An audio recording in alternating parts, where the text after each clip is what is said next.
श्री गुरुवे नमामि।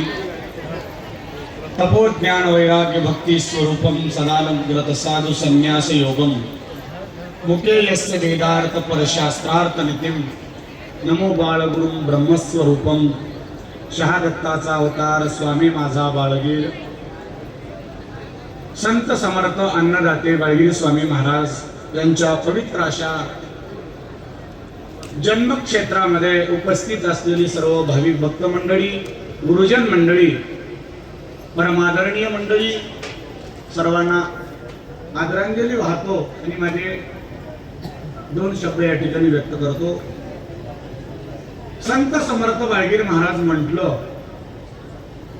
की आनंद संप्रदायाच्या गळ्यात असलेल्या मंगळसूत्रातलं सोनं आहे ते याच्याकरता की जेव्हा या जगामध्ये निर्गुण परंपरा परज्ञानाची कमतरता भासत होती तेव्हा स्वतः शैव ब्रह्मानंद शहादत्त प्रभूंनी अवताराला येऊन केरू मातेच्या गर्भामध्ये 12 महिने 12 दिवसाचा काल खंडन करून जगत कल्याणाकरता अवतार घेतात। ते क्षेत्र म्हणजे गोदावरी क्षेत्र, राहेर क्षेत्र आहे।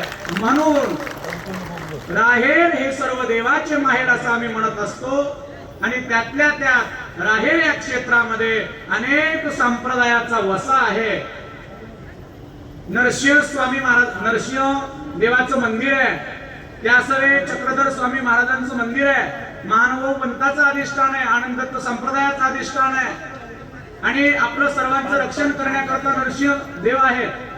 म्हणजे आपल्याला इथं कशाचा धक्का लागणार नाही आणि या जागेला मोठ्या मोठ्या संतांच्या पदस्पर्शानं ही गोदावरी नदी तर सर्वांना पवित्र करत आहेच। नाशिक क्षेत्रापासून निघालेली ही गोदावरी आणि ही गोदावरी पूर्ण नांदेड जिल्ह्यातून इकडं पूर्व दिशेला वाहते। म्हणून आपण नांदेड जिल्ह्यातली मंडळी अतिशय भाग्यवान आहोत, कारण ही सुरुवातीपासून शेवटपर्यंत पूर्ण नांदेड जिल्ह्यातून वाहते आणि त्या नांदेड जिल्ह्यात जसं जलमय वाहणारी ही गोदावरी नदी आणि भक्ती स्वरूपात वाहणारी ही संत मांदियाळी, त्यामध्ये अग्रगण्य ऐसा जगी हो संत झाला परनाम ध्वज उभारिला। म्हणून असा परनामाचा ध्वज ज्यांनी उभारला असे हृदयस्थ संत समर्थ बाळगीर स्वामी महाराज या महात्म्याची स्मृती इथं त्या ठिकाणी साकार स्वरूपात व्हावी ही संकल्पना नारायणगीर महाराजांच्या अंतःकरणात कधी आली हे आम्हाला माहित नाही, पण एक मात्र निश्चितपणे मी सांगू शकेन, बाळगीर महाराज वडगुंपेचे बाळगीर महाराज जे होते त्यांनी आपल्या जीवनामध्ये जे भक्त समुदाय गोळा केला, अनेक महाराष्ट्र, कर्नाटक, आंध्र प्रदेश, पूर्ण महाराष्ट्र फिरून भक्त समुदाय त्या ठिकाणी आनंद संप्रदायात जोडला, पण तो संप्रदायातला भक्त एकत्र करून या संप्रदायाची एकी जगाला दाखवण्याचं काम आमच्या नारायणगीर महाराजांनी केलेलं आहे। आणि विशेष अनेक दिंड्या आमच्या नांदेड जिल्ह्यातून माहूरला जायच्या, पण त्याचा एकोपा देण्याचं काम, त्याला एक स्वरूप देण्याचं काम आमचे आदरणीय नारायणगीर महाराजांनी केलेलं आहे। खरंच ते नारायण समारंभा म्हणल्यासारखं आमच्या संप्रदायाचं वैभव म्हणून आज काम करतात। वास्तविक बघायला गेलं त्यांचं आणि माझं वय सारखं आहे, पण त्यांची उंची आकाशाच्या वरची आहे। म्हणून खरोखर यांच्या उंचीला मी सलाम करतो, कारण एका एवढ्या कमी वयातल्या व्यक्तीनं हे वैभव निर्माण करणं अशक्यप्राय आहे। माऊलींच्या नंतर समाधी जशी अशक्य आहे तसं बघा, महाराजांचं वय 26-27 वर्षाचं वय असून देखील आज 27 कल्प आयुष्य खर्चलं तरी एवढं पुण्य जमा करता येणार नाही। पण या कार्याला एक कल्पवृक्ष पण, आणि तुम्हाला खरं सांगू महाराज, जर तुम्हाला आपण कल्पवृक्ष परीस हे शब्द ऐकत आलो, कारण आपण हिंदू परंपरेत वावरतो, आणि हे जर तुम्हाला सगुण बघायचं असेल, साकारपणे बघायचं असेल, तर तुम्हाला इथून पुढं जसं आपण आळंदी क्षेत्रामध्ये माऊलींच्या समाधीपाशी जातो, देऊंच्या बिजेला तुकोबरायाच्या समाधीपाशी जातो, तुकोबरायाच्या वैकुंठगमनापाशी जातो, तसंच कल्पवृक्ष बघण्याकरता तुम्हाला राहेर क्षेत्रात बाळगीर महाराजांनी जन्म झालेल्या ठिकाणी यावं लागणार आहे, कारण हे कल्पवृक्ष आहे। आले त्याला सावली देणारा, आले त्याचा उद्धार करणारे क्षेत्र आहे। म्हणून या क्षेत्राला पुन्हा पुन्हा दंडवत करण्यासारखं आहे। बोलण्यासारखं खूप आहे. आमचे परमादरणीय शहापुरी महाराजांनी सखोल ज्ञानाचं तुमच्या आमच्या जीवनामध्ये बोध अमृत पाजवलं. रसाळ वाणीतून त्यांनी ज्ञान दिलं आपल्याला. त्यांच्या चरणी कोटी कोटी प्रणिपात. आणि महाराजांच्या सेवेला ओढ देणारी सर्व सेवक मंडळी, खरोखर मी अंतकरणापासून धन्यवाद देतो. एवढ्या कमी वयामध्ये एवढा संघर्ष आणि एवढी उचित प्रगती करणारा एकमेव व्यक्ती संप्रदायामध्ये, आनंद संप्रदायात कोणी असेल तर ते आमचे नारायणगिरी महाराज आहे. सर्व बाबतीनं, धनाच्याही बाबतीनं आणि जनाच्याही बाबतीनं उच्च कोटीचं सौंदर्य या ठिकाणी आमच्या नारायणगिरी महाराजांनी केलेलं आहे. कौतुक वाटतं आम्हाला. आणि आता इथून पुढं, आता अजून एक विशेष बोलणार आहे. इथून पुढं नुसतं आपल्याला संप्रदायापुरता विचार करायचा नाही, कारण येणारा काळ कठीण असणार आहे. आपल्या धर्मामधले बरीचशी आत्मीय मंडळी परधर्म स्वीकार करायला लागली, इतर धर्मामध्ये जायला लागले. त्यामध्ये बघा तुम्ही, तरी आपल्या भागामध्ये कमी प्रकार आहे. तुम्ही मुंबई बघा, पुणे बघा, जितकं सिटी एरिया जो आहे तिकडं दुसऱ्या धर्मामध्ये जाण्याचा त्या ठिकाणी प्रकार अतिशय मोठ्या प्रमाणात चालू आहे. आणि हे होतंय कशा करता? दुसरा धर्म प्रगतशील आहे म्हणून नाही, तर आपल्या धर्मातली मुख्य माणसं झोपू नयेत म्हणून. आणि याच्या करता अग्रगण्य काम करतोय तो म्हणजे संप्रदाय, वारकरी संप्रदाय. कारण वारकरी संप्रदायाने जे महाराष्ट्रामध्ये समाज प्रबोधन करण्याचं काम करतात हे विशेष आहे. आणि म्हणून आपल्याला हा कुंभमेळा साजरा जो करायचा आहे, वारकरी संप्रदाय, महानुभाव संप्रदाय, शिव संप्रदाय, आनंद संप्रदाय, अनेक संप्रदायाला घेऊन सगळ्याची एकी करून हिंदू धर्माचं सौभाग्य आपल्याला जगासमोर दाखवायचं आहे. वास्तविक हिंदू धर्म तर सार्वभौम आहेच, पण याचं चित्रीकरण आपल्याला जगाला दाखवावं लागणार आहे. याच्या करता आपला स्वतःचा पंथ, स्वतःची परंपरा, आमचा हे मठ, आमचे ते गुरु, आम्ही दुसऱ्या गुरुच्या पाया पडणार नाही, आम्हाला त्याचं काही देणं घेणं नाही, या सगळ्या गोष्टी सोडून देऊन आपल्याला एका मंडपात यावं लागणार आहे. आणि एका मंडपात येऊन एकच बात करावं लागणार आहे, धर्म रक्षती रक्षितः, धर्माचं रक्षण करा, धर्म तुमचं रक्षण करील. आणि देव तर आपल्या पाठीशी आहे याची खात्री तुम्हा सगळ्यांना आहे म्हणून इथं बसला. नाही ते लोक तवाच दिले. महाराज ज्याला देवावर विश्वास आहे, ज्याचा बाळगीर महाराजावर विश्वास आहे, ते अजून हल्ले नाही. ठीक आहे, टाइम आमच्या सारख्यानं बोलायची, तुम्ही अजून मोठ्या जल्लोषात ऐकायची टाइम नाही बरं ही. पण तुम्ही आता असं ऐकताय की जसं काय संध्याकाळचे 6 वाजले. की तळमळ तुमच्यात काय दिसायला लागली? ही तळमळ म्हणजे या तळमळीचं नावच काय असेल, त्या नावाला बाळगीर महाराजच नाव आहे. आणि हे होणार. महाराजांनी आपल्या महाराष्ट्राचे माजी मुख्यमंत्री अशोकराव चव्हाण साहेबांच्या समक्ष बोलले की त्यांच्या सगळ्या संकल्पना व्यक्त केल्या. आणि त्या संकल्पना पाहायला गेल्या तर लहान नाहीत महाराज. ती एकही संकल्पना छोटी नाही. तुम्ही आम्ही नुसती 2 मजली बिल्डिंग बांधली तर गावामध्ये धोतर घेऊन मिळवता, पण आज पूर्ण नांदेड जिल्हा, पूर्ण संप्रदायाला एका जागी आणून अखंड भारतातले साधू एकत्र करण्याची गोष्ट म्हणजे ही अभूतपूर्व आहे. आणि अभूतपूर्व संकल्पना आमच्या नारायणगिरी महाराजांनी निर्माण केली. आणि या संकल्पनेचे सर्वजण पायी होणार महाराजांनी. तुम्ही आम्हाला बोलवा न बोलवा, आम्ही हजर राहणार. हे कशा करता? बाळगीर महाराजांनी आमच्या या आत्म्यामध्ये सगुणत्व धारण करून वास्तविक परमेश्वराची प्राप्ती करून दिली. म्हणून आम्हाला हा उपकार आहे.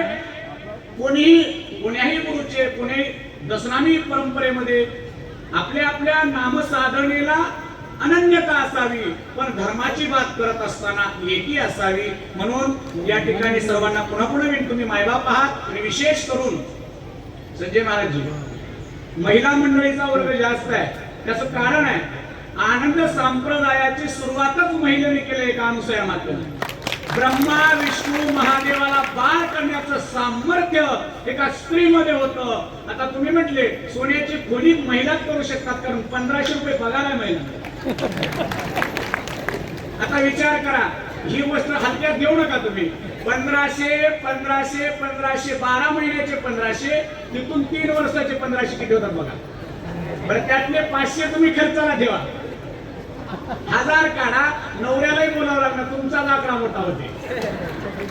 तुम्ही आज लहान राहिले नाही, तुम्ही मुख्यमंत्र्याच्या बहिणी आहात, तुम्ही म्हणाल ते होते महाराज म्हणण्यासारखं, तुम्ही जे कराल ते होईल, बाळगीर स्वामीचा हा बोल हे आधीच सांगितलेलं आहे. आणि त्यामध्ये बाळगीर महाराजांनी अन्नदान, नामस्मरण हे 2 पथ्य हे 2 पथ्य सांभाळणारा आजचा संप्रदाय तो म्हणजे विशेष आनंद संप्रदाय.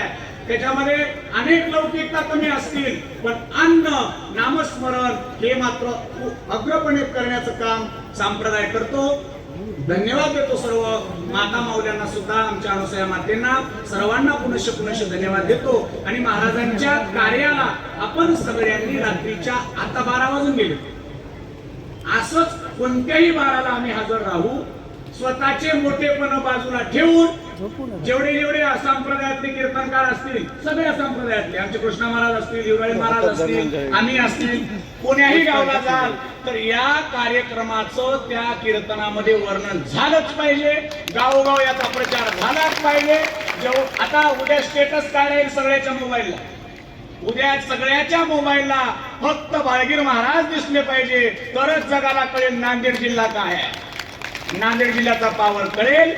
तेव्हा नांदेड हे गुरुगोविंद सिंगांचं जसं आहे, तसंच नांदेड हे संत समर्थ बाळगीर महाराजांचं आहे, कर्मभूमी आहे, जन्मभूमी आहे. म्हणून भाग्यवान आहोत आपण. तरी जास्त वेळ नाही घेणार, सर्वांना धन्यवाद देतो आणि या भूमीला विशेष प्रणिपात करतो. गोदावरी मातेच्या चरणी आदरानं नमन करतो आणि नारायणगिरी महाराजांना कोटी कोटी धन्यवाद देतो.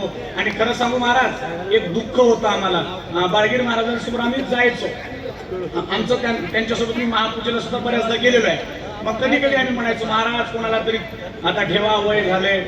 महाराज कधी कोणा ठेवण्याच्या बाबतीत बोलायचेच नाही, दुःख वाटायचं. पण त्यांच्यानंतर असा हिरा देऊन गेले, असा हिरा देऊन गेले की आज इथून पुढे असा हिरा होणे नाही. कारण अवघ्या महाराजांच्या या 5-10 वर्षाच्या काळात भव्य कार्यक्रम, भव्य वडगुंप्याचं मठ झालं, भव्य पदयात्रा निघते, की भव्यता प्राप्त झाली आमच्या नारायणगिरी महाराजांमुळं. वर्णन करतोय असं नाही, कार्यच आहे, कर्तृत्वच आहे. आणि कर्तृत्वाला वाकणारी त्यांची सेवक मंडळी सुद्धा मी धन्यवाद देतो त्यांना. बघा, महाराजांनी हाक मारल्याबरोबर कामाला हजर राहतात. महाराजांनी हाक मारल्याबरोबर बघा, एका बारला 1,500 लोक जेवायला बसले. महाराज एकटे फिरत होते, एवढं कार्यक्रमाचं वजन सांभाळीत पंक्तीचं नियोजन करत होते. पण विनंती करतो संयोजक मंडळींनी महाराजांकडे या गोष्टी येऊ न देता, महाराजांना जितकं महाराजांनी आराम राहतील तितकं त्यांना पुढे कार्य करण्याकरता आवश्यक राहील अशी सूचना देतो. आणि माझे 2 शब्द या ठिकाणी थांबवतो. जय आनंद, आनंद देतो. महाराज खूप सुंदर अशा शब्दामध्ये या ठिकाणी रचना करून सगळ्यांच्या मन प्रसन्न या ठिकाणी केलेल्या मूर्ती लहान कीर्तिमान. तुम्ही म्हणाल्या 12 वाजले, असे किती 12 वाजले झोपेमध्ये आपलं ते सांगणार आल्या. आणि एका दिवशीचे 12 सांगायला एकच दिवस झाले, काय महिनाभर झालं का 12 वाजले 12 वाजले सांगलेलंच आहे तुम्हाला, सांगलं की नाही. जास्त फसाल रात्रभर 8 दिवसामध्ये नक्की तुमच्या घरात आनंद होईल, मग हसाल. काही काळजी करायची गरज नाही आणि कुठं संरक्षणाला सुद्धा स्वयंसेवकांनी बसायची गरज नाही, माणसं जातील म्हणून. हे जाईच नसतं आमच्या बाई. बघा तुम्ही जातात, भक्ताची श्रद्धा घेऊन तुम्ही राहिल्या नाही. विनोद आहे महाराज, कारण या जगण्यावर, या जन्मावर सतता प्रेम करावी, पुन्हा असा जन्म नाही, 100 वर प्रेम करावं. म्हणून असा आहे द्या थोडं द्या की मोठी लहान कीर्तिमान थोडं द्या. आता की बाळगीर महाराज झाले की जत महाराज करून घे. पण कदाचित अशी गोष्ट असते की लहानपणी एक वाघीर लिली असते, ते पुढे वीज जाते आणि मागं पिल्ले पडतात. आणि जे पिल्लू बाजूला जाईल ते वाचण्यासाठी आणि बाकी पिल्ले ते खाऊन टाकतात. असं करता करता एक वाघिणीचं पिल्लू बाजूला गेलं आणि एका मेंढरा राखेला ते पिल्लू सापडलं. त्याने त्या लहान पिल्ल्याचा प्रतिपान केला, दूध पाजलं, सगळं पाजलं. ते वाघ मोठं झालं. रोज त्या मेंढरामध्ये त्या वाघाला न्यायची चराई. एके दिवशी पाण्यावर सगळे काय मेंढर पाणी पिऊ लागले, वाघ पाणी पिऊ लागला आणि दुसरा वाघ आला, कसा गेला, केल्याबरोबर लागले मेंढर पळायला, मेंढऱ्यासाठी वाघ पी लागले पळायला. आता वाघाने विचार केला ते मेंढर होते हे का पळत असेल, त्याने म्हणलं बाबा अरे तू थांब की म्हणला, म्हणजे कसा तू वाघ होत मला ते मेंढर होत, खरंच मी वाघ वगडे म्हणलं. तसं आमचे नारायण महाराज वाघ होत असं काही समजू नका बरं काय, कारण का बाळगीर महाराजांचा आशीर्वाद सदैव त्यांच्या पाठीशी, बाळगीर महाराजांचा घराणा, मोठ्या बाळगीर महाराजांचा घराणा म्हणजे हे होय जुनाट घरचं सोनं. कारण जुनाट घरचं सोनं महाराज ही जागा अशी नाही की या ठिकाणी समर्थ बाळगीर महाराजांचं नाव घेऊन कुठलंही कार्य करा, ते सगळं कार्य पूर्ण केलं जाईल. म्हणून खरोखरच धन्यवाद महाराज, तुम्ही खूप सुंदर असं सांगितलात. आता 12 वाजलेले आहेत, आता कोणाला थोडंसं बाहेर जाऊन या, तसं जाऊन या, मोकळं होऊन या, माझं पलीकडे जाऊन नका बाटूच्या. आणि स्वच्छता ठेवा, स्वच्छतेचं ध्यान ठेवा बरं का, हे महत्वाचं आहे.